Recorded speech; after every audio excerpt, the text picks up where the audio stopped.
I know that a lot of you are virgins, but don't worry, alright? You're about to learn how to improve your life and how to get hot chicks. And you're going to do this by learning about the Six Sigmas.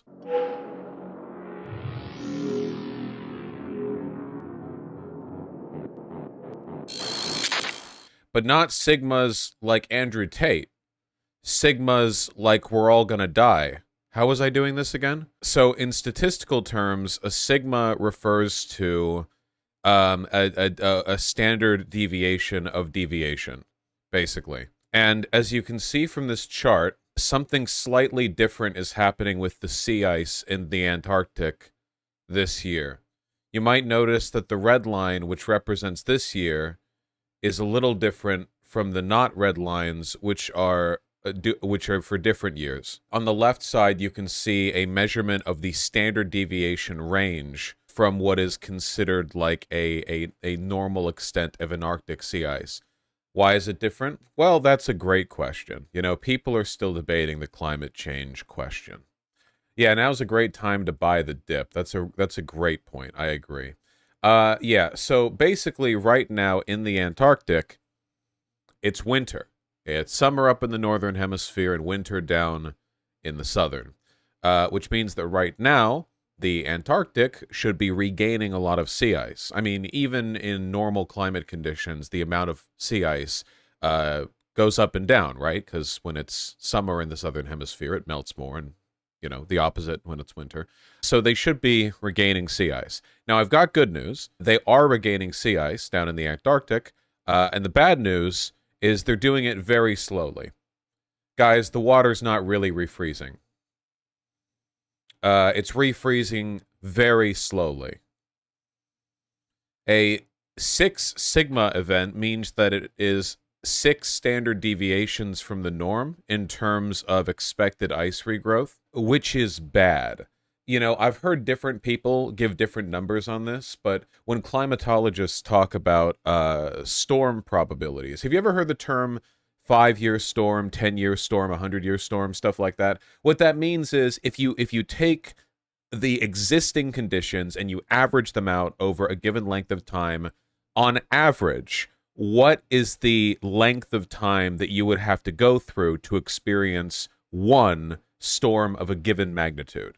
Basically, like, when they say 100-year storm, it doesn't literally mean it takes 100 years to get there. It means if you do the math, and it's like, well, this would be about 100. There's a lot of variety. This would be, depending on who you listen to, this would be somewhere in the tens of millions to hundreds of millions range.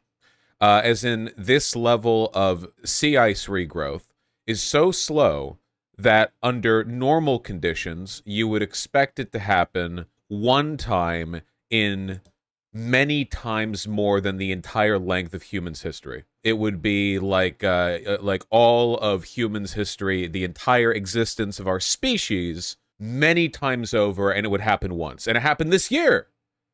For us, we got to see it. Rare event, guys. Rare, shiny. Great history moment. Also, yeah, as somebody linked, the ocean temperature outside of some parts of Florida surged to 100 degrees. Now, I don't know how much you know about the ocean, but typically the ocean is not 100 degrees. That's not normally the temperature that the ocean is, because that's quite high. That's like a hot bathtub, I think. So that's not normal. Yes.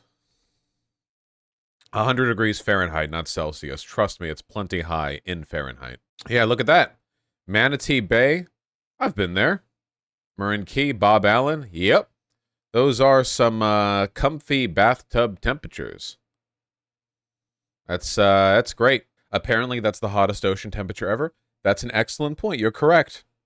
In all of human history, that is the hottest that any part of the ocean has ever been recorded to be. And in all likelihood has ever been, you know. I don't think we missed out on some key records here. It just is, you know. You know, we had the hottest year ever back in 2022. And since then, we've broken the hottest year ever record like 50 times this year. So it's, you know, it's proceeding Well, I like some of these bits down here. Let's see. Coral is extremely sensitive to temperature changes. Temperatures that are too hot for too long cause coral to bleach and turn white as they expel their algal food source and slowly starve to death. The water is typically in mid-80s in the region, experts said. Temperatures at the reef management aquarium were at 91 degrees. Coral was healthy then. When the aquarium teams returned on July 19th, all the coral was bleached and it was estimated 80% of it was dead. That's cool. Florida Aquarium leaves on July 6th, take a little sabbatical.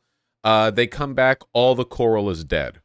In the span of 2 weeks, they just return, 80%. Another report from the Coral Restoration Foundation found, quote, 100% coral mortality at Sombrero Reef off the coast of Marathon in the Florida Keys. The oceans have fallen. Billions of coral must be bleached. Andrew Ibarra was worried about his favorite reef, Chica Rocks, he told CNN. So he grabbed his snorkeling gear and his camera, hopped in his kayak, and paddled the short mile and a half off Isla Morada to the site. I found the entire reef was bleached out, said Ibarra, NOAA monitoring specialist at the Florida Keys National Marine Sanctuary. Every single coral colony was exhibiting some form of paling, partial bleaching, or full-out bleaching, including recent mortality for some corals that had already died. And then here's a picture of my brain. Yeah, it's not good. So the total collapse of the oceanic food chain seems basically guaranteed, at least in some parts of the ocean at this point, which would be bad. All the fish would die. Birds that eat fish would die. Wouldn't be good. Your brain is dying. Oh, I know, Posadas John. We finally defeated nature.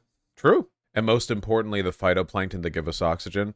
Not so sure how climate change will affect them. It will, because they're a part of the ecosystem as well. I think they're more of a last to go than a first to go, though. Phytoplankton are pretty hardy. They want for little, but I guess we'll see. I'm no expert. If they did all die, though, that would probably be it, right? That'd be it. Oxygen wise, that would be that, I think. So let's hope they don't die.